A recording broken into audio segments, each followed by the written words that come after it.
cash in the game. The Mandalorian is great in the new series, and let's check out what's new in the world of pop culture with your hosts John, Tim, and Quentin, and a podcast we call Rewind and Reload.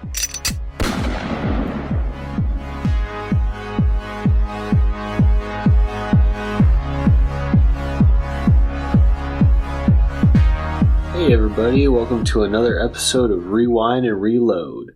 Hope you're ready for a spooktacular night. We are definitely feeling the season of the witch here and wanted to bring the curse of Halloween to you. Once again, I am joined by Quentin. Hello. And Tim. Hey everybody, it's me, Markiplier. So, it's been, I think, a week? Maybe? Yeah, probably about a week. Just about. Since we recorded last time, so. What were you guys up to? How about you, Tim? In the spooky season feel, I don't know what I was trying to say there. In the spirit of the spooky season, I've been playing a game called Graveyard Keeper. Kind of like Stardew Valley, but with a graveyard. And you can make zombie people to do, like, automate things, and it's actually really interesting, I think.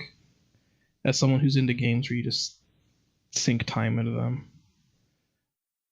I know Carly likes Stardew Valley a lot, so that sounds pretty interesting. Yeah, it's, I don't think it's a spoiler to say since it happens in the intro, but it's basically an isekai, like, farming sim. And to explain what an isekai is to everyone but Quentin, it's the like anime trope of getting transported into another world. Like your character in this game basically gets hit by a car and then wakes up as a graveyard keeper. So, They have to. But die. he's not a graveyard keeper before it? nah, he's just some like office worker who's like, oh, I gotta get home, and he's at a convenience store, and then he walks outside and gets hit by a car. That's as much backstory as we get to the life before this. It's really up to interpretation as to whether this is his version of heaven or hell. I mean, the entire motivation is to get back to his. I don't remember what he calls them. I don't think it's a gendered person. I think he just says like my beloved or something. Gender fluid, man. Nah, it's really just like his computer. I have to get back and fucking kill that hard drive before anyone finds it. There's an anime with an isekai in it called That Time I Got Reincarnated as a Slime, and that's like a legitimate thing. Before the guy dies, he looks at someone and he's like, make sure to clear all my hard drives. Yeah. Then they throw it in a bathtub. Yeah. Excellent work, boys. I'll make sure to do that for you, Tim. Please. I might just take it, honestly. You probably got some you good can look stuff. at it, but like, I don't know, man. That's such a weird thing to think about, I think, is like media that people have left behind. I don't know. Strange. Yeah, that would be weird. But Quinn, what were you up to this week? It was the spooky week, like Tim said. As of recording, yesterday was actually Halloween. No, it's today. That's where we're releasing this episode. 2 days. Hopefully, 2 days after Halloween, 3 days after Halloween. No, But yesterday was Halloween. Time is a construct. Don't Time worry is about fluid, okay? Anyways, I was a little pissed off. It was a nightmare before Christmas around here. We got a bunch of snow on Halloween. Yeah, I was yeah, like, we what did. in the world? I ended up getting one set of trick-or-treaters at my house. So, like, my girlfriend's just like, what are your guys' favorite candies? One of the girls said Twix. So I just dumped an entire bag of Twix in her bag because I was like, I have so much candy right now. Just take this, please. I mean, We're the same way at our house. But do you think that was a better or worse Halloween for that child than the time that we gave out ramen in high school? I would probably say much better. Not only did we give out ramen, I put a cold piece of lasagna in someone's bag. I forgot about that. Was it like in a container? No. Oh. I knew the kid at least. I don't know if that makes it better or not. Was it like loose to where it could get its condiments all over other candy items? No, I mean after you refrigerate a lasagna, it gets pretty stuck I get together. that, but if he walked around for a little longer, it would have warmed up. To be fair, he probably dumped it in the yard. I'm sure there might have been a little bit of ground beef in with his Kit Kats, but it's fine. That's fair. I mean, lasagna's good though, so I wouldn't complain Yeah. too much. Yeah. What about you? What was your week like? It was pretty busy, honestly. I finally got around to watching Green Room, which I've been trying to watch for like weeks now. Hell yeah. What is that? It is a story about like a band, like a heavy metal like punk band that are like on tour, and they play a show for neo-Nazis. Then they watch a neo-Nazi kill a woman, and then they pretty much have to fight for their lives to get out. Oh. It's like a thriller movie more so than anything. Yeah, you might remember it, Quinn, as the movie that I recommended on the Backdash once, where I said if you want to see Patrick Stewart be a skinhead. Oh, yeah. And he makes a great skinhead. It is completely out of character. I never would have thought. Yeah, it's like Is that a the is that a antithesis of compliment? every... Yeah, I think it's a compliment of his acting ability. Exactly. No, that's exactly what I meant. Like, I think it shows, like, he's completely the opposite way from a neo-Nazi, but he plays one so well that it just shows that, like, he's an amazing actor. Yeah. Yeah. Okay, I get it. I get what you're saying.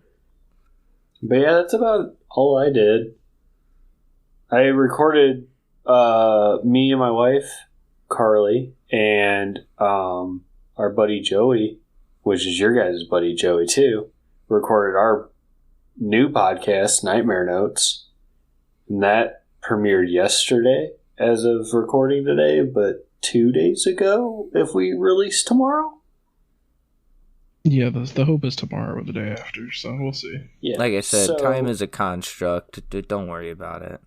I feel like doing the podcast thing, you just can't get too close to like today events because you're still going to post it in like a couple days. I mean, It's all fucked up. yeah. But yeah, that's all I really did this week. So go check out the podcast and that movie. John's getting them early plugs. That's like literally all I have to plug later on too, so so I'll just be quiet later. But you guys want to get into our topic today? Yeah. Yeah, let's get to the goods. All right. Well, it's the season. It's the spookin' season. So probably already guessed it. Today we're going to be talking about Halloween, not the holiday, but the movies. Halloween has been marked as one of the starting points for the horror genre as we know it today. It also kicked off like badass lone woman survivor cliches and a lot of other cliches. So I have some fun facts about the movie that I was going to read off to you guys and see if you guys have any too.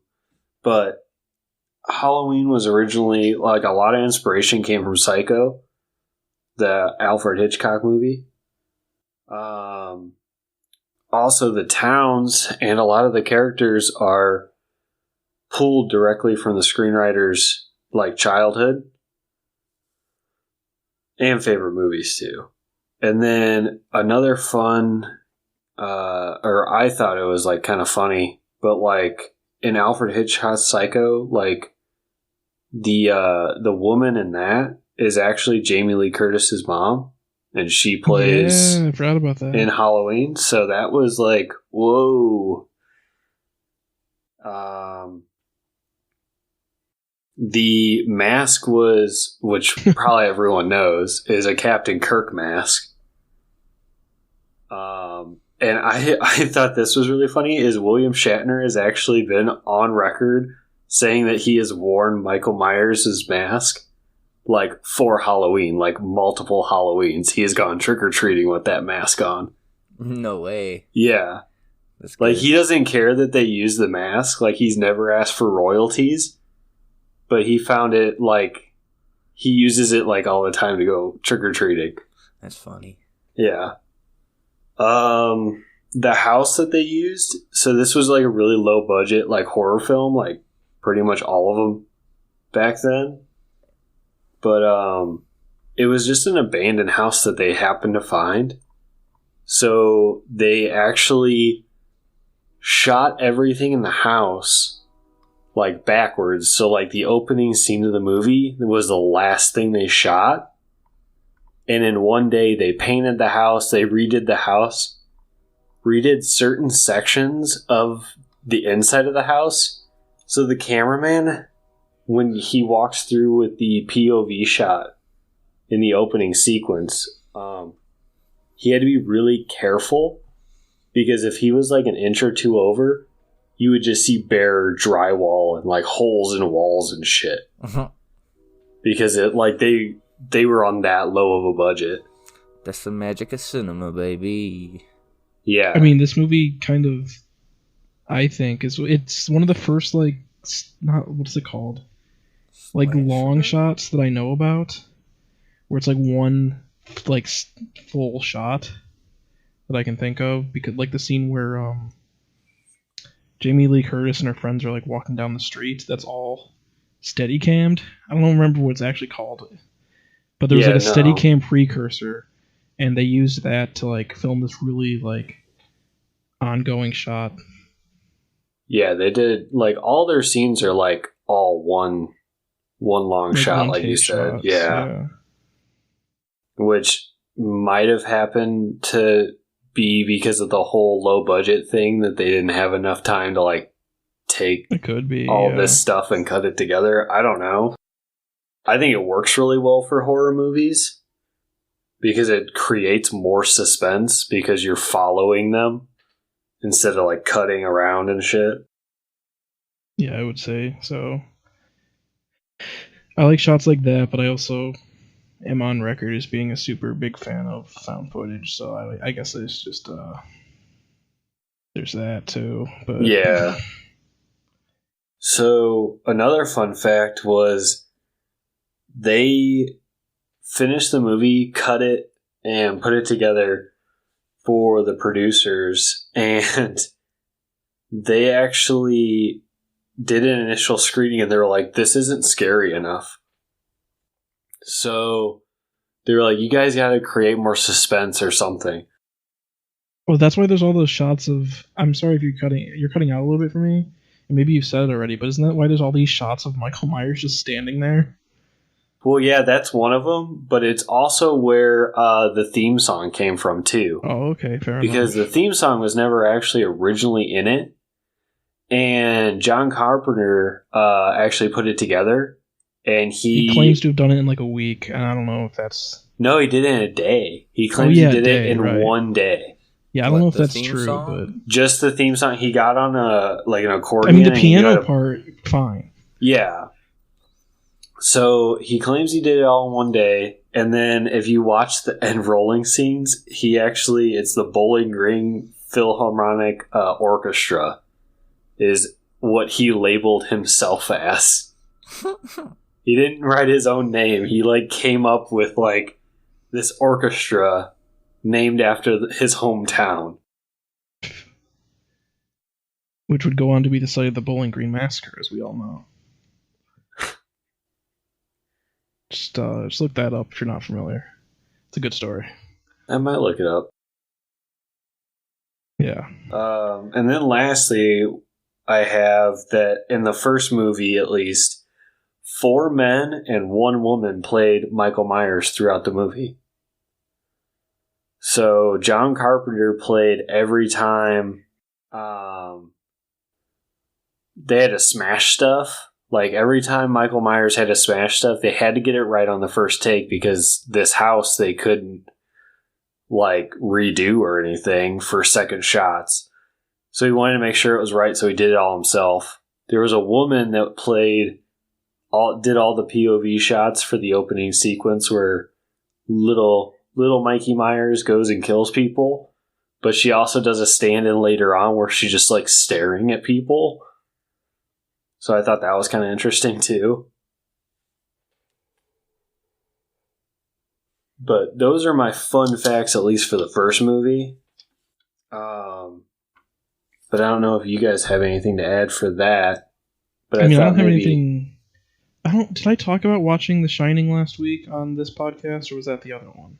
I don't think it was this one. I don't remember it. I just remembered the story about how, like, the reason that the door breaking scene, The Shining, is so good is because Jack Nicholson was a firefighter, so he knew exactly how to use the axe to, like, split a door. So that's why you see him, like, go in and then, like, twist, which was really good. So I wonder if, like, I don't know. I think The Shining influenced a lot of movies, so I wonder if John Carpenter took influence or not, and I have no idea. It might have, yeah. I mean, yeah, it's like or if his natural like historical family background as a carpenter came through, and he just knows a lot about wood. Probably. I just want to point out that this movie had a budget of $300,000 to $325,000 and made $60 to $70 million. Yes. You could have told me $300 to $325, and I might have believed you. Because there's not a lot of, like, other than buying the property, I guess, to film on, or at least leasing it to film on, I don't feel like there was a lot of money spent in this movie, other than cameras and editing But this was in, the 70s, so it's like... It was, And I feel like John Carpenter's the kind of director who's like, no, I'll do all that myself, don't worry about it. Uh-huh. Yeah. It was 78, so that is, like, a decent, budget, decent I guess. But, like, it's still really low. Yeah, that's fair. But, yeah, so if you guys want, we'll start rolling through the movies. I mean, there's a lot of them. There's 6 of them in the first kind of storyline. There's 2 of them that Rob Zombie did. There's another 2 with a separate storyline. And then there's the new one that just came out last year. So there's also a Atari 2600 video game from 1983. I mean, if you want to give us some insight to that. I feel like I don't. So I just happened to see that on the wiki. I didn't know about that. Well, that's perfect. But, alright, so we'll start on the first movie and just start kind of rolling through these. But so the first movie, the first opening shot was 1963, where we see little Mikey Myers put on a mask, a little clown outfit, and he kills his own sister while she's getting freaky, which is like a complete, slasher movie cliche. Yeah, I don't remember. Excuse me. I don't remember which. I feel like Friday might have started that, but I can't be sure. I think this might have predated Friday. Did it? I think so. You could be completely right. Yeah, you are. You're 100% right. By 2 years. I think there was so I guess this movie did. there was only a few movies really that came, like slasher movies that came out before this. And that's why like a lot of this was pulled from like Psycho. Yeah. Which predated it by quite a bit. But I guess this Texas Chainsaw might have been like the big one with like horny teens, but that one kind of devolves pretty quickly from horny teens into really graphic violence. Yes. I would say that that's probably one of the most graphic violent slasher movies for that time at least. I mean, I guess there's this like I remember there is like a post-sex scene in Slasher, but or not in Slasher, in Psycho rather.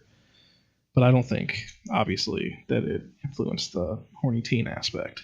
Yeah, I think the horny teen aspect kind of started coming from Halloween, but I think it really implemented hard when Friday came out.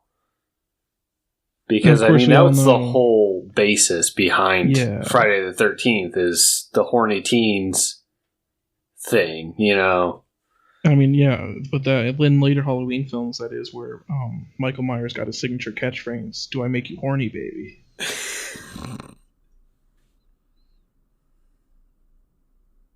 I was going to say in the voice. We're just ending the podcast right now. We're going to end on that joke because it won't get any better. I was going to do the voice, but I was like, I'll fuck it up somehow. All right.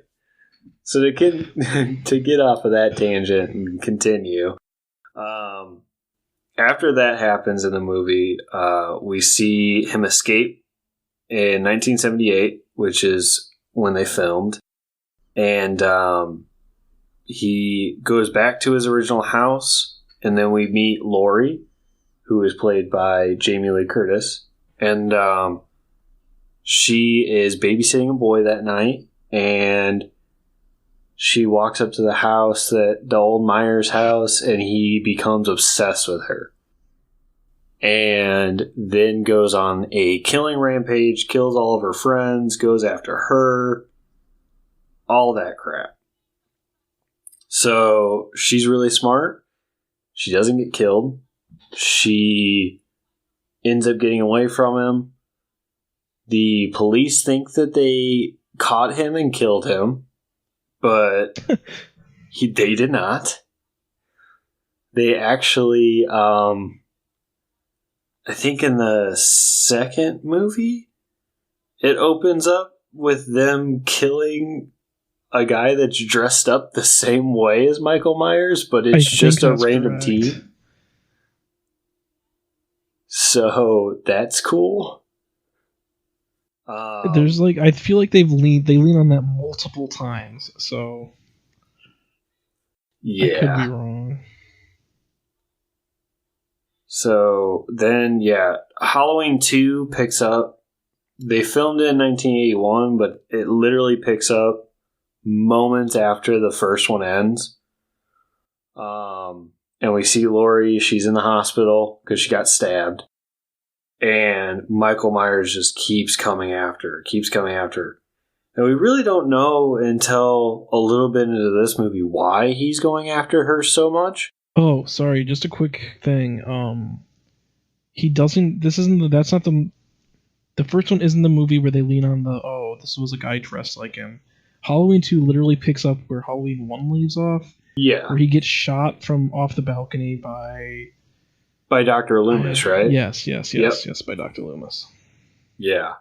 And then it picks up, and the police think they killed Michael Myers because they just hit some random kid dressed as Michael Myers. But he has blonde hair. But anyways.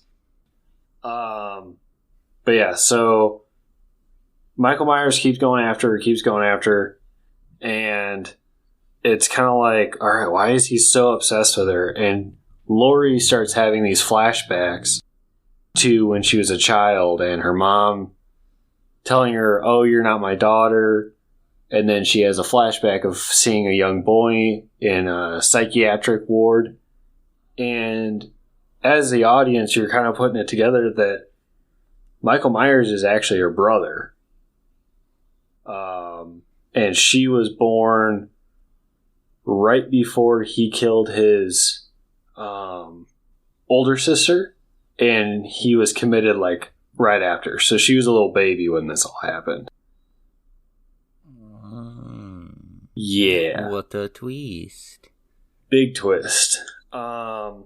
Then Dr. Loomis from the first movie, which is Michael Myers' psychiatrist, is still trying to help Laurie out the whole time. And in the end of 2, they actually turn on a whole bunch of oxygen tanks and they blow Michael Myers up. And Loomis goes with them. And we think it's all over and done for. Which, sure, why not? It's over. And we get Halloween 3. Which I think I'm going to let Tim explain this one because I think Tim Halloween 3 really is enjoyed the best it. One. It's the best movie. And I say this completely unironically. I want to agree with you that it is a really good movie, but as a Halloween movie in the franchise, terrible. I would, yeah. But as a separate standalone it was originally movie, great. Not even supposed to be a continuation because John Carpenter was like, John Carpenter didn't have anything to do with 2, to be fair. So after the first one, he was like, yeah, I think the story's good as where it left off, but the studios were like, nah, we want more, as studios do. And so they made 2. And then the studio, either the director who took over or someone was like, oh, I want to make a... Okay, this one was produced by John Carpenter, looks like. Yeah, he did produce it. He was like, oh, I'll come back if you let me make it into like an anthology series of different stories that take place on Halloween, and it has nothing to do with Michael Myers. And he did make it. That's Halloween 3, where it's about the Silver Shamrock Novelties Company is making trick-or-treat masks that... Oh my... I forgot about this plot point. I'm looking at the Wikipedia entry for it. The basic thing of the movie is there's the Silver Shamrock Novelties Company, and they're making all these really popular Halloween masks. And something's up with them, and no one's sure what. And it turns out that the Silver Shamrock Novelties Company has androids who are men in black who are like going after people who dig too deep. And B, every of the masks has a piece of Stonehenge in it in a microchip that will trigger when this certain commercial plays to like melt children's heads. Don't forget that the owner of the company is a warlock. Oh, I'm sorry. Right. You're correct. This was a very... And he's also, at the end of the movie, incinerated by the Stonehenge rune that he was using to control the masks. Oh, this movie's so goofy and, like, weird, but that's why I love it. It was honestly, like, it's a pretty good watch. So, like, if you're looking for Michael Myers, don't watch it. But, like, if you're looking for, like, a pretty good, like, horror sci-fi movie... Yes. I would definitely give it a watch. It's a decent movie, and everyone's like, oh, it's so bad. It's like, well, don't go into it expecting Michael Myers, and then you'll be fine. It's a weird, like, not great movie, but it's still pretty good, I think. People just going into it with an expectation of, oh, it's going to be a continuation of the Michael Myers story. Instead of... Because I don't think they told anyone that it wasn't going to be. They just dropped it on the public. They're like, oh, hey, here's another one of those movies you guys like. Everybody's like, no, it's not. What do you mean? This is a movie about androids and Stonehenge runes that melt children into snakes and spiders that kill everyone around them. I mean, yeah, and, like, I guess, like, they didn't really market it to be like, hey, Michael Myers is in it. Because you look at the movie screen and it has nothing to do with Michael Myers. Like, I would not pick it up and be like, oh, let's see Michael Myers go at it again. It's like, I don't know. I mean, the movie ends with, like, not a cliffhanger, but, like, it's not a good, happy ending. Like, the main character's, like, trying to call... Like I said, the masks are triggered by this, like, commercial that plays. And the commercial starts playing at the end of the movie, and the main character's calling the channel to try and get it turned off, and it doesn't happen. So... No, and then the movie cuts. Yeah, like, and it's killing, like, these masks kill, like, a bunch of people. Exactly. Just, like, melts their brains. But, I like this movie a lot, so. I mean, I'm not going to say it's not a bad movie. It is a good movie, just not a great Halloween movie. So. Yeah, I would tend to agree. To move back, I think the production agency or something realized, hey, we should probably bring Michael Myers back. So they brought back Halloween 4, The Return of Michael Myers. It's right in the name, so he's got to be in it, right?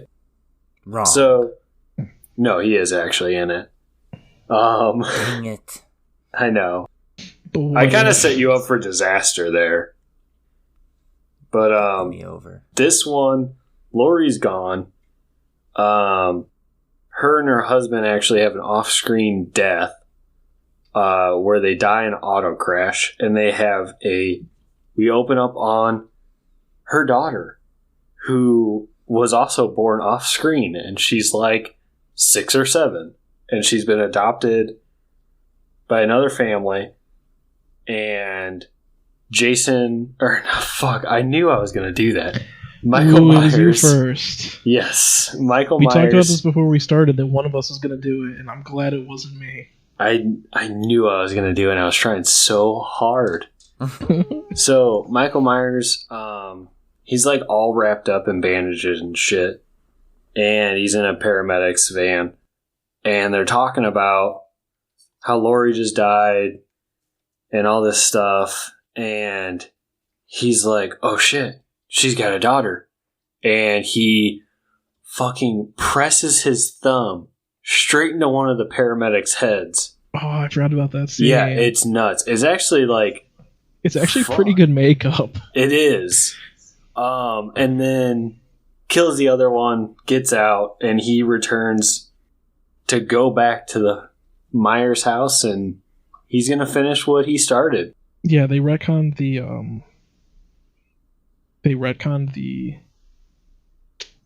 ending of Halloween 2.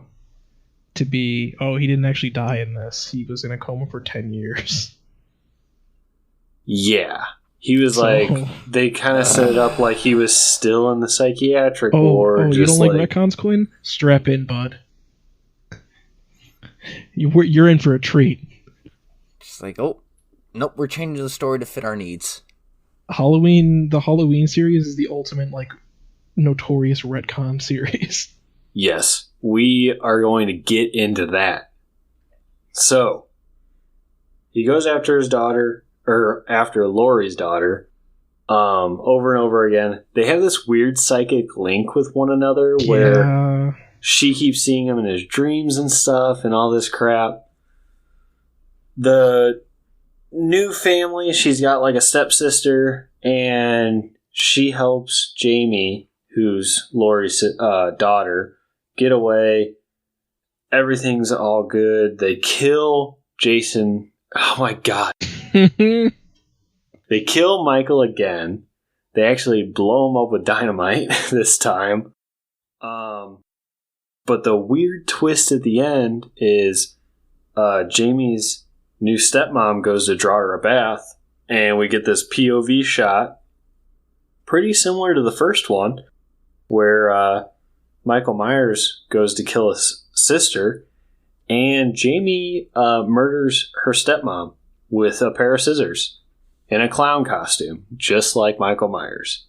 I think it's implied that she's possessed by his spirit because of their weird psychic link. It is implied in the next movie, Halloween 5, where Loomis comes to figure out this whole psychic link that they have.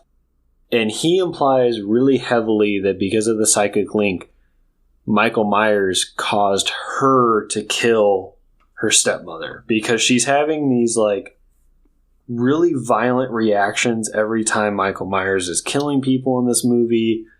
She knows he's killing people in this movie. She actually goes mute because of it and has all this psychological damage. And so it's really heavily implied that like he has this really big influence over her and she has influence over him to an extent. So yeah. Let's see. So that movie plays out pretty much like the other ones. I mean, they all play out pretty much the same. Michael's not dead. He's coming back. He's stalking people. Yeah. Oh, we're gonna do some looking into why things are the way they are. Oh, then Dr. Loomis is gonna kill Michael again. Well, this time they don't technically like kill Michael. They get him in custody in a jail cell, and a weird, mysterious man in all black walks in with a suitcase. There's a huge explosion in the police station. The cell is blown open, and Michael Myers is gone. We have no idea who this guy is, but he just helped him escape. So that's where we're left. We have that. We have Jamie just bawling her eyes out, walking through the scene, and we're done. Then we go to Halloween 6. And Halloween 6 is where things really get goofy. Uh-huh. Yes. Especially, well, yeah, it gets really goofy, but the coolest part to me is that this is actually Paul Rudd's first movie. Like, first credited movie that he's ever been in. I forgot about that.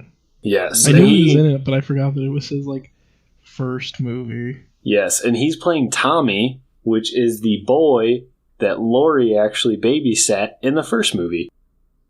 Oh yeah, it's his like first main role movie, I guess. He was in Clueless before this, but yeah, but he's pretty much the main character in this movie, and he plays Tommy, who, like I said, was the boy that Laurie babysat, and he has this crazy fascination with Michael Myers now. Wow, it's almost like there's another slasher movie that has almost the exact same thing with almost the exact same character name. Wild.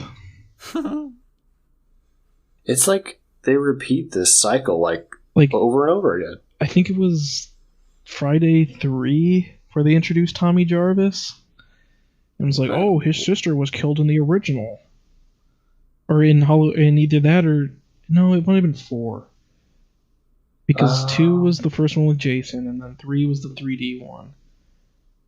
So yeah, I think it was 4 because then doesn't he start killing people? And in one of them, it might not be 4, but it might be 5. Yeah, he actually has a mental breakdown and he starts killing people as Jason. Mm-hmm. But maybe we'll talk about that next Halloween. But or next week, who knows? I don't care. I don't know when the next Friday the 13th is. I think it's in December. There is one in December. Oh. Yeah, so we could do it in December. Stay tuned. Yeah, there you go. So, we open up, we meet Tommy. We also get to see Jamie, who is grown up and pregnant. It's also very heavily implied that it's Michael's baby. Oh. Yeah. And Michael, if you didn't catch it before, is her uncle. We also get to see the mysterious man in black again. Much like our Lord and Savior. So you could say this baby is the second coming of whatever the weird druid demon is. Well, it's Spoilers. funny. Well, it's funny that you brought up druids because the man in black leads a cult of druids in this movie. Yeah. So, yeah, we get to figure out who the mysterious man in black is. Loomis comes back, who has My died in every movie so far, is assumed to be dead. I was really confused for a second because that's what I mean when they. I don't really know anything about the Halloween series. So after you said Loomis died after getting blown up with the oxygen, and then the next movie started talking about him again, I was like, wait, what? That's what I mean when they say they retcon everything in this movie. Yeah, he keeps coming back every time. He is just as persistent as Michael Myers. He is the yin to the yang. Kind of. It is heavily implied that Loomis is the light to the dark in Michael throughout the series. I don't know if that was I don't even know if that's implied. I think that's pretty on the nose. Yeah. No, that's true. It's pretty on the nose. When things get set, when things finally pay off, it's pretty like, oh, well, okay. Well, let's get to that point. Yeah, sure. So, Michael kills Jamie, and it's a pretty brutal one to kill your niece in this way, but he stabs her on a piece of farm equipment and just turns it on and chops her right up. Then we find out through Paul Rudd playing Tommy. Ants. He finds the baby and is taking care of the baby, teams up with Loomis. They're running around trying to figure all this out, and they figure out that this cult of druids is somewhat controlling Michael into doing all these killings, and it's all for this bigger plan that they have. And I believe it's the Thorn is what they're called. Yeah, well, the curse that they put on Michael when he was a baby is the Thorn. So, like, they basically cursed him to, like, he has to sacrifice his next of kin on the night of Samhain, or Halloween. And they're just trying to explain why Michael Myers is the way he is, when they could have just left it at, he's not mentally well. But they're like, nah, druid cult. They gotta give it the which I think is spice. I think it would be arguably scarier if it was just a dude who like had a mental break as a child, killed his family, and then just like me no like sex, just kills everyone. But nah, they were like, we gotta have magic. I can't say I hate this storyline, but I don't like it either. I feel like they gave both too much information and not enough information. Did you know this movie was released like a week after you were born? Yes, I did. I just saw that on the Wikipedia page and I was like, oh, interesting. So, I don't like that this movie came out the same month we were both born. That's not okay with me. Well, it needed to come out in time for Halloween.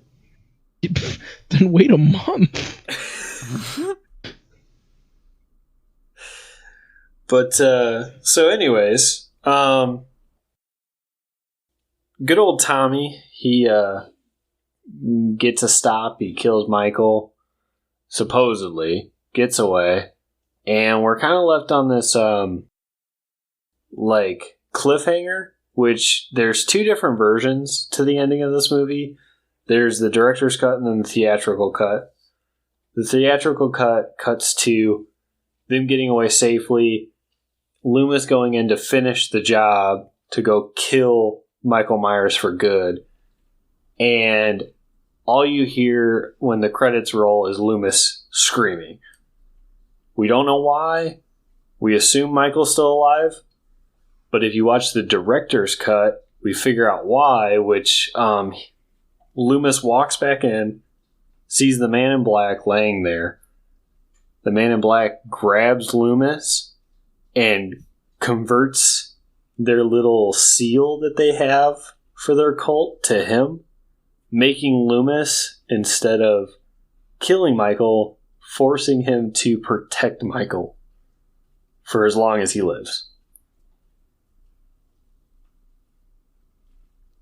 Oh. Yeah. So that's the end of that story arc. Fun fact, the next time they made a movie was 3 years later, and they reset the story. Yeah. What a surprise. They retconned it. So wow. that, Lori was alive. Yes. He's fucking kidding me. Yep. So I think they even say that she faked her own death. Yes. That's the whole thing.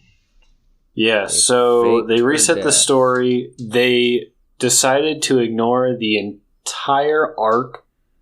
So right after the second movie, on to the sixth movie is just thrown out the window. They're done. You don't even think about them. They're not real. They're not. Lori is once again the protagonist. She has a son. Her husband, I believe, is dead or gone. I don't really remember that part. Then, yeah, she faked her own death. I believe Loomis does actually die in this one. We're forgetting the part where Michael kills JGL, but there's a part in the beginning of the movie where I'm trying to remember exactly what happens. Michael breaks into like one of Loomis's old coworkers' house to find the file on Lori. Oh, that's the nurse. Yeah, because it's shown that Loomis actually died of natural causes. I remember now. Yeah, he died of like old age or something. Yeah. And then it was his nurse from the retirement home, I think. And then he breaks into this woman's house to find a file on Lori, kills the woman and her son Jimmy, who was played by Joseph Gordon-Levitt. Yep. Oh, this movie's so good. Which I think was one of his first movie appearances as well. It's one of his first like 10. He started acting in 1992, and this movie was in 1998. 98. The series just breeds stars. It does. I mean, with such stars as we'll talk about later, LL Cool J. Tim, you're getting ahead. No, but he's in this movie. I was thinking of the next movie when we were talking earlier. That's an even bigger star. LL Cool J is in the next one. Busta Rhymes. Oh shit. Oh, jeez. I forgot. No. He has the top credit in this movie. Alright. Anyways. So in this movie, yes, Lori faked her own death. Her new name is Carrie Tate, but Michael Myers doesn't give a shit, so he comes after her again. Of course, right? It is 20 years after the first Halloween, and he's coming back, and her son, which is named John, gets attacked, him and his friends, and Lori's like a total badass now, and she's like completely prepared to kill him, get the job done. She ain't taking no shit this time. And she doesn't. She actually ends up at the end slicing Michael Myers' head clean off. Or so we're led to believe. So we lead into Resurrection. Michael Myers is shown in the beginning of this movie to have switched outfits with one of the paramedics that was pulling him out of the house. Yeah. And makes sense. Yep. Yeah. So Lori actually chopped off the head of a paramedic, not Michael Myers. It's important to mention that Michael crushed the man's larynx so he couldn't speak. Yes, that is an important fact that they did, because one of the big questions was, well, why didn't he just say something? And it's because of that. He crushed his larynx, so he could not do anything. He could only breathe heavily, like Michael Myers. So, Lori, they find this out, and they put her in a mental institution because they think she's gone crazy. And Michael Myers once again shows up. But Laurie, knowing a thing or two about the whole Michael Myers thing, has not been taking her medication, been spitting it out, putting it away. So she is completely there up top. When he comes in, she sets a trap for him. She's about to kill him, but she is left with this overwhelming urge to make sure it's Michael this time, that she goes to pull off his mask. He grabs her and stabs her. Then lets her go off of a building. And that's the end of Laurie in this movie. But yes, even if she took his mask off, how would she know what he looks like? She saw him in the first movie, actually. Yeah. We don't see it, but she does. Yeah. That was how many years ago? It was 20 Like years 30. before this. Yeah. So you see somebody, I mean, I guess Well, his yeah, face would probably be 30. imprinted. But, I'll let that one slide. We'll let that one slide. It's fine. And she's... I don't know. He would somewhat have to look like her since they're brother and sister. So, I don't know. But anyways, it takes a crazy turn in this movie. And this is probably why the biggest reason why people hate this movie is because Laurie's killed off within like the first 10, 15 minutes of the movie. The rest of the movie is actually a reality show. They cast a bunch of like young adults to go into the Myers house to film a paranormal video. But Michael's been living in the house. He's been eating rats and living in a kind of sewer thing that's connected to the basement. So he just starts picking them off one by one. How many rats do you think it would take to fill up his stomach? He's a a pretty big big dude. guy. He's a huge dude. I can't imagine one rat would be that filling. Well, there was a lot of rats. If you watch it, he's been eating rats the whole time. Oh, Just as soon as he... Yeah, he's been snacking. Okay. Alright, I got you. But yeah, this movie has two people. It has Tyra Banks in it, who dies a pretty gruesome death. She bleeds a lot. Like, people have made comments that she bleeds too much in this movie. And I don't remember what the kill is, but I know she's like hanging. I know that she was like hanging when it happened. Like, he hung her up, but I think he just stabbed her. But LL Cool J's in this, and he dons the iconic "Trick or treat, motherfucker" line in this movie, and goes kind of kung fu on Michael Myers' ass and starts just beating the shit out of him with a pole or a broken shovel, the pole off a broken shovel, and starts doing like taekwondo and apparently kills him. LL Cool J. He was the only man who could stand up to him. It's the only one. So that brings us to the end of the second story. Technically third if you count Halloween 3 being its own thing. The next adaptations are the Rob Zombies, which there really isn't a whole lot to talk about with them, because... Oh, we forgot to mention that at the end of Halloween Resurrection, Michael wakes up again. Oh, yeah.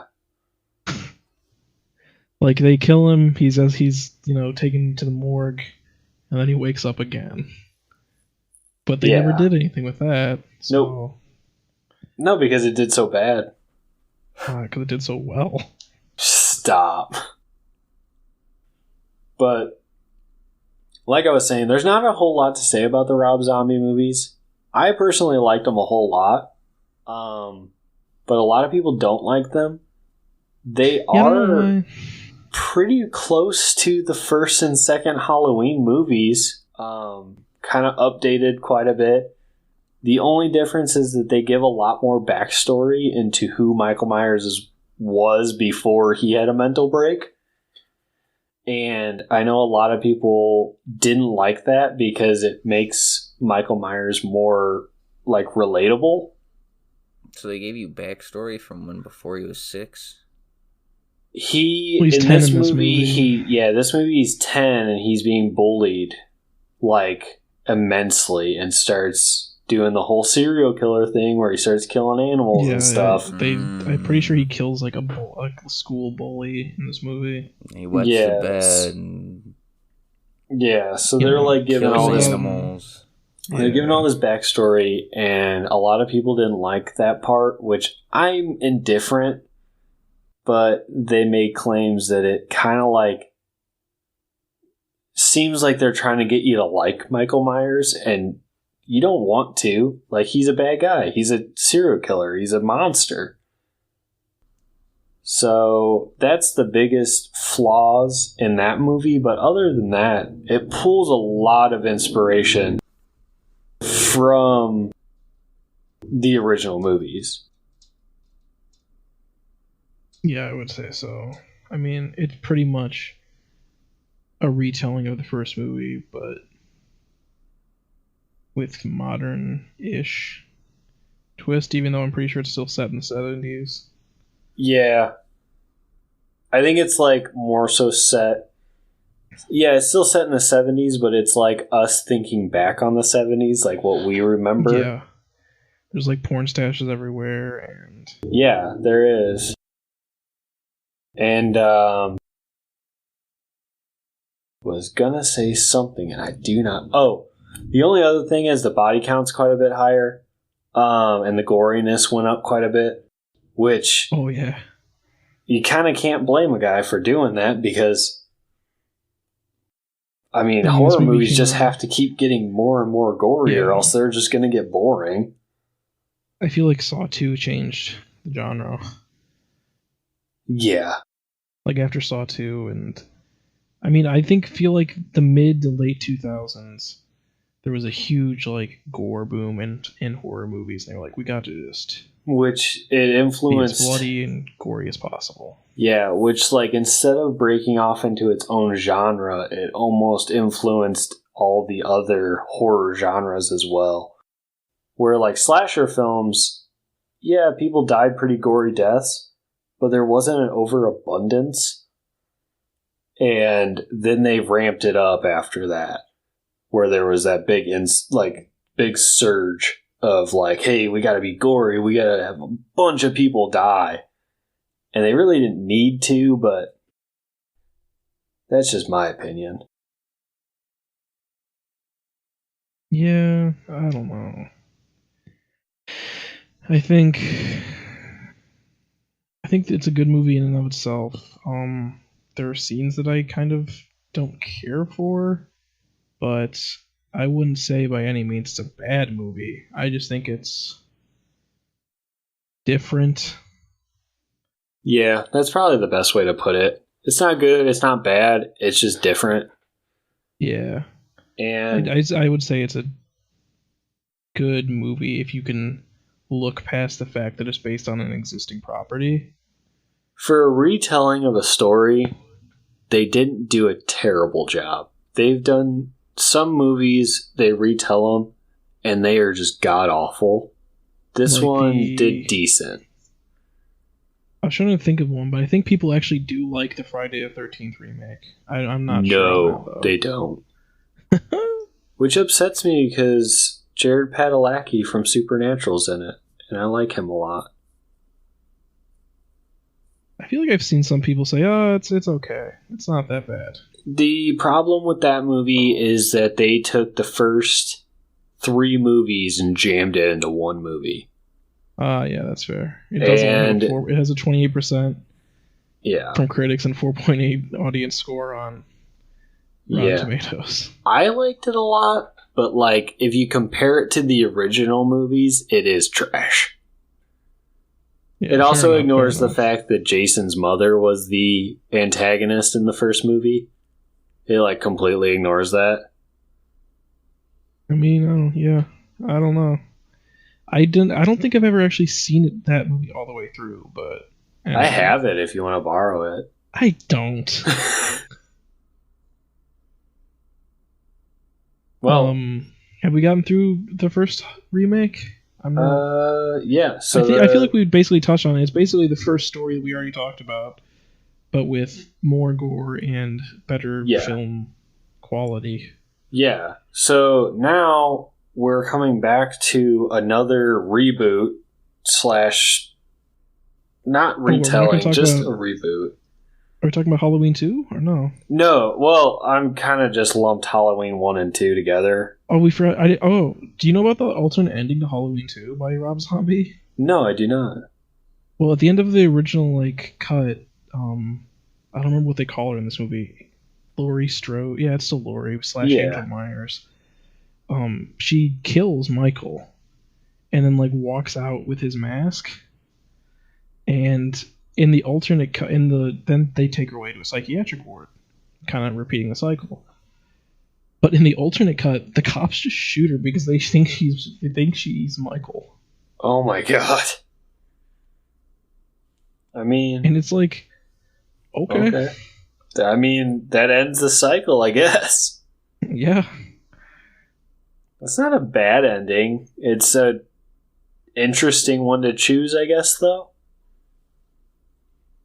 I feel like if he knew he wasn't going to do a third one, he should have put that in. Just end it right there. Yeah, I don't know. I would agree that if he... Because there was a planned third one, and then it got canceled. But, what? Did you know that Weird Al Yankovic was in this movie as himself? No, I did not. Neither did I until I was looking through the cast. I don't remember that. Okay.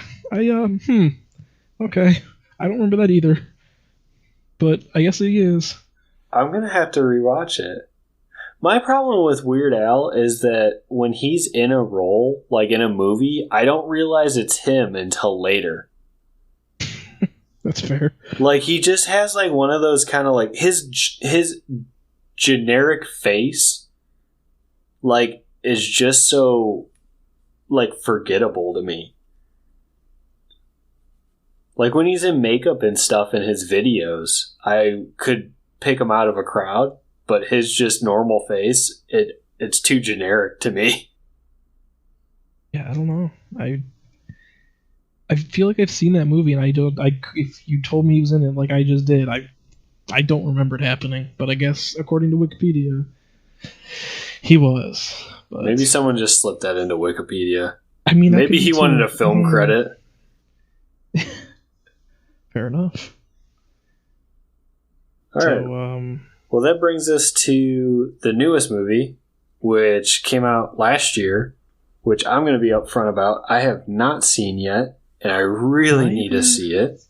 Neither have I. And the reason why I need to see it is that there are 2 more movies in the making.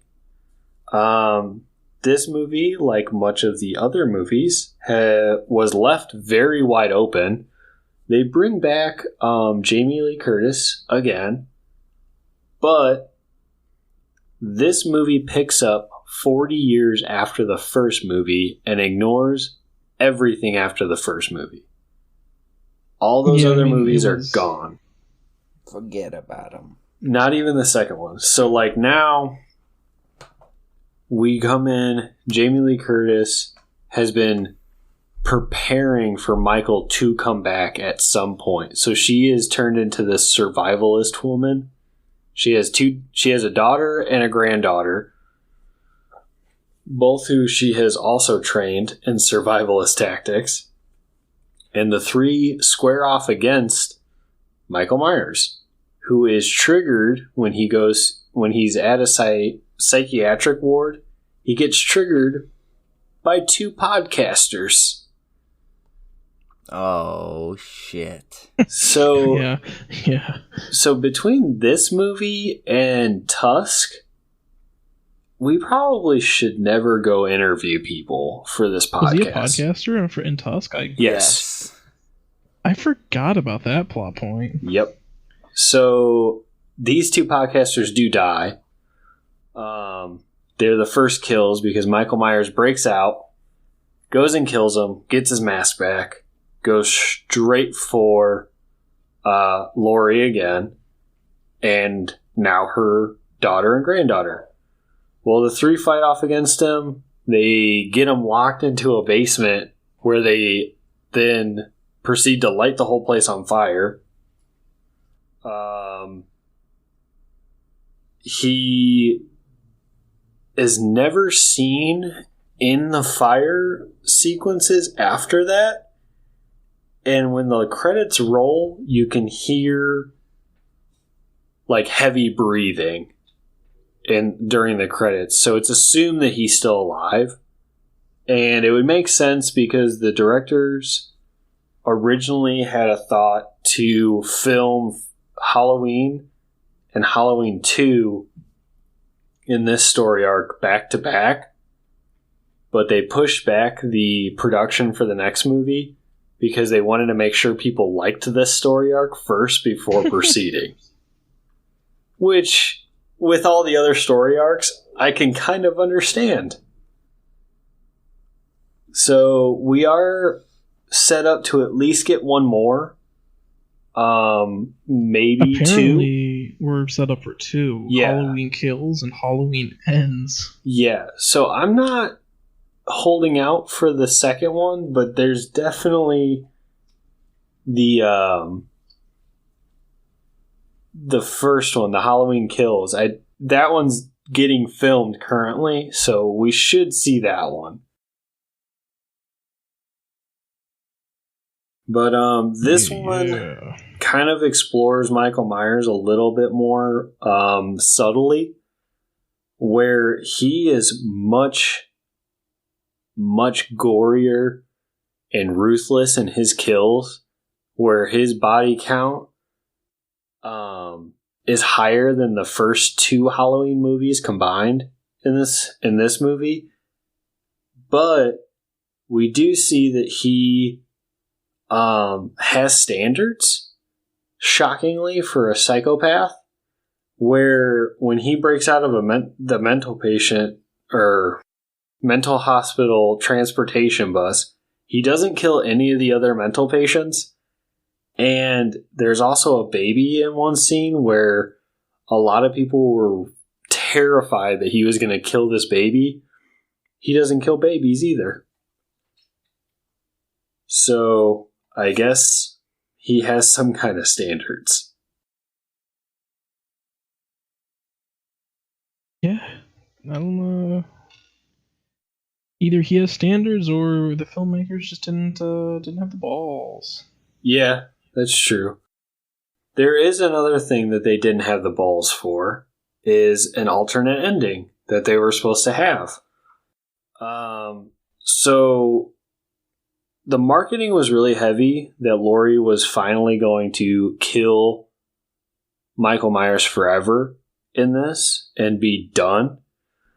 Well, that didn't happen per se, but in the original alternate ending, she does kill Michael Myers, like for good, completely dead. But his psychiatric doctor finds the mask, puts it on, and takes up the mantle. And then in the next two movies, he was going to start going after her daughter and her granddaughter. Michael Myers is Batman.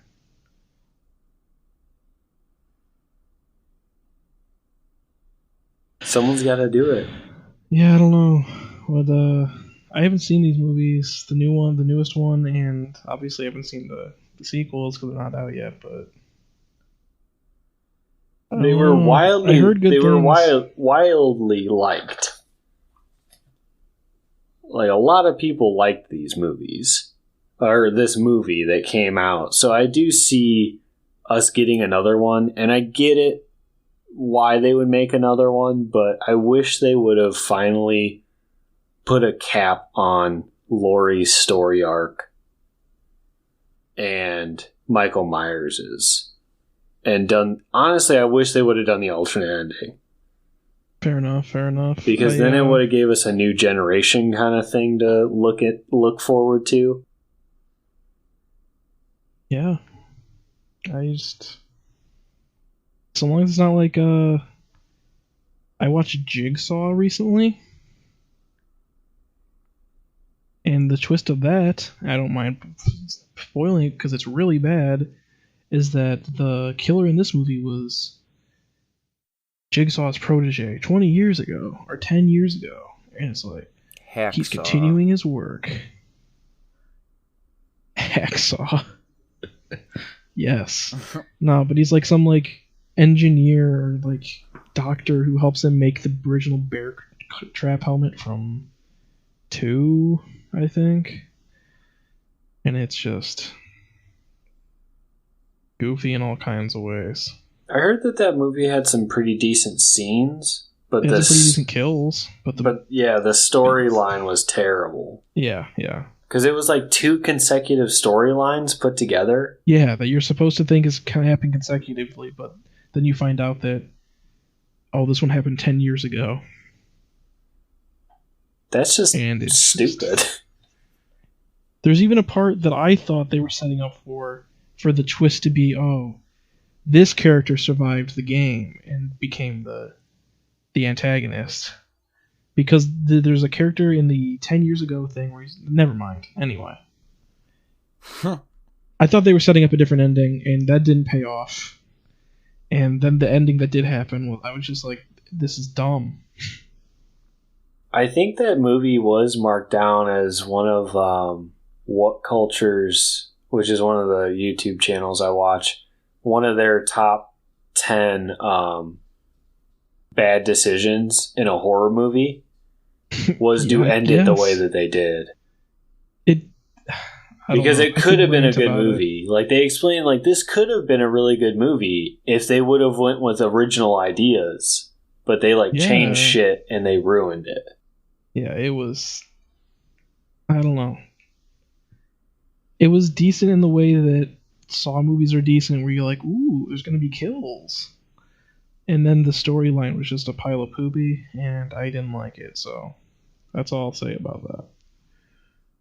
Well, alright. Well, I don't know if you guys have any closing comments on our topic today, but I think that wraps up everything I have. My notes are empty now. Yeah. So, I hope everyone enjoyed all the frights that we had for you tonight. I know that I'm being really punny, but... Mm-hmm. So, might have gave you a little bit of an insight into the biggest horror franchises, to date. It is huge. It's been marked as one of the beginning of the slasher genres. So if you haven't seen any of these, start at 1 for sure, because once you hit 1, you can go on to any story arc that you have found decent today. There's the newest one. I would definitely recommend that one because that is overly liked by everyone. Other than that, stick with the original one because it's pretty freaking goofy towards the end. So you might at least get some laughs and you'll see Paul Rudd. So, I don't know what your guys' recommendation would be for that. I feel like I had a good one and I forgot it. I got a basic bitch one this week. I'm just going to recommend... Pumpkin spice lattes? Nah, I'm just going to recommend, even though we talked about it last week, I'm going to recommend you go play that new Call of Duty. Oh, God, yes. Because that game has taken over my fucking life, man. You know, I didn't write this down as my recommendation because I knew that there was a chance that you were going to say that. I have not played online yet. I've heard it's amazing. I did not have time this week, so I'm going to try to jump on there tomorrow morning. See, it's funny. Me and John have the opposite experiences. I haven't touched the campaign. The campaign's so good. Did I you shoot the thought baby? about doing it again. Shooting the baby again, or just the campaign? No, I never shot the baby. You don't have to shoot the baby, by the way. I know you don't have to. Should shoot the baby. But the gaming journalism media was like, it's too easy. It's too easy. to No, shoot the it's baby." actually not, because I know. one of my coworkers and me were talking about this, and he played through that mission twice, and he didn't realize there was a baby until the second playthrough. Like, just It's didn't super realize that there loud. was even a baby in the house that you're raiding. Like, and no judgment on this person, but like that baby is super loud. It really isn't when you're like fucking I chucking guess if you're like grenades tunnel and shooting visioned in and stuff. and like, You're more focused on the mission at hand yeah. rather I guess than as someone that. who's only Because watched I it didn't notice the secondhand- baby at first either. I guess as someone who's only watched it secondhand, where my main focus was like the subtitles and not so much the gameplay. Yeah, I didn't honestly, like, if you play through it, if you don't know what you're looking for or what you're hearing for, you don't pay attention. Granted, it is really easy to kill civilians. I will say that, because you will bust into rooms, and if you are trigger happy, you will kill civilians, but there's ways around it. You know, check your targets before you hit them. Personally, I don't, so I end up just massacring mass amounts of people on accident. I feel bad about it. I will say that. Oh, I know what my recommendation's gonna be. Perfect. What is it, Tim? Check out a channel on YouTube that I've been watching pretty much all day today before we started recording, called Quentin Reviews. And it's not spelled the same way that our good friend here, Quentin's name is. It has an O instead of an E. Quinton. But he does like old film reviews, or he'll talk, not old film, but like kind of films that we grew up with, or he does a lot of like commentary on like certain groups of people on the internet, or like conspiracy theories. He had I watched a 40-minute thing he did on the Paul is dead conspiracy. Just a good time. All right. Yeah, I'll check it out. I've been looking for good stuff to listen to and watch. So, my recommendation for this week, like I said earlier, was Green Room. I really I can't get over it. I know I just watched it, and I'm getting through these movies that I've been meaning to watch, so that's probably going to be Dude, my the scene- recommendations, but it's good. Dude, I love Green Room. I'm not sure if I said it already. I'm getting a little tired, but it's such a fucking good movie. The scene where gore he- to suspense ratio is Yes. awesome. Like the scene where Anton Yelchin's character puts on face paint and then just goes, "I'm Odin himself, motherfucker," and guns a guy down. It's Yes. so good because he's just a fucking average schmo.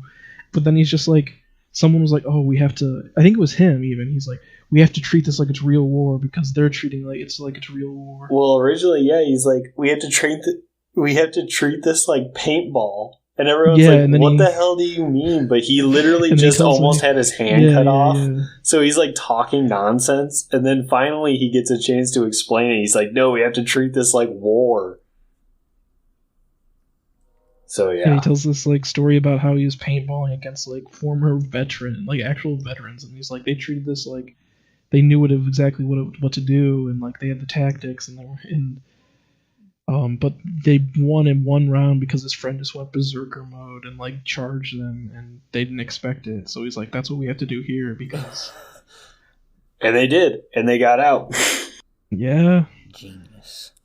not without a really fucked up wrist, but they got out. Go check it out to see what they lost in the outcome. But anyways, that leads us over to plugs. So Quentin, you go first this week.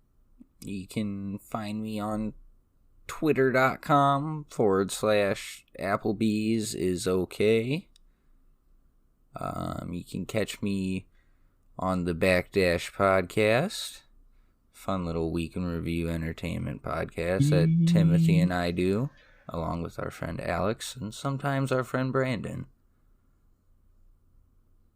That's a very big sometimes. Oh, sorry. He's like a 1 in 5 episodes guy. Every now and then we'll get him on. So he's a busy man. Let's see. This week, for my 1-letter week, I'm going to say T. I don't know if I've done it or not, but eventually we'll get there. Sounds good. All right. So my plugs, like I said earlier, me, Carly, and Joey just started the Nightmare Notes. Premiered on Halloween, and we're probably going to start uploading on Saturdays. So you can check us out then. It's like going to be creepy stories, serial killer stuff, like true crime. So it'd probably be a pretty good thing to like listen to your friends on a Saturday night to creep them out. So that's our plan. You can also check me out on Instagram, which is John Mergenthaler. I don't feel like spelling it out every week, so just go check out the end of one of our other episodes and try to figure it out. Cool. I put it in the description and I hyperlink it. You don't have to type anything out. I'm sorry, what? I put I type it out every week in our description. Well, I don't anymore. I used to. But now I just hyperlink it to the page. Oh, perfect. You're awesome. Everything, all of our plugs are now clickable instead of copy and paste links. You're the best.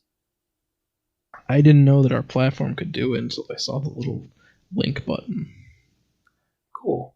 Well, like you guys heard from Tim, go hit the hyperlinks, and you can check us out even faster. You don't even have to type it in. Check us out on a series of tubes. You can also check out Tim on weeknights on camgirl.com. Please, I'm sponsored by Camversity, and I would appreciate it if you plugged the correct website. All right. Well, yeah, go check out Tim on Camgirl, and we will catch you guys next week.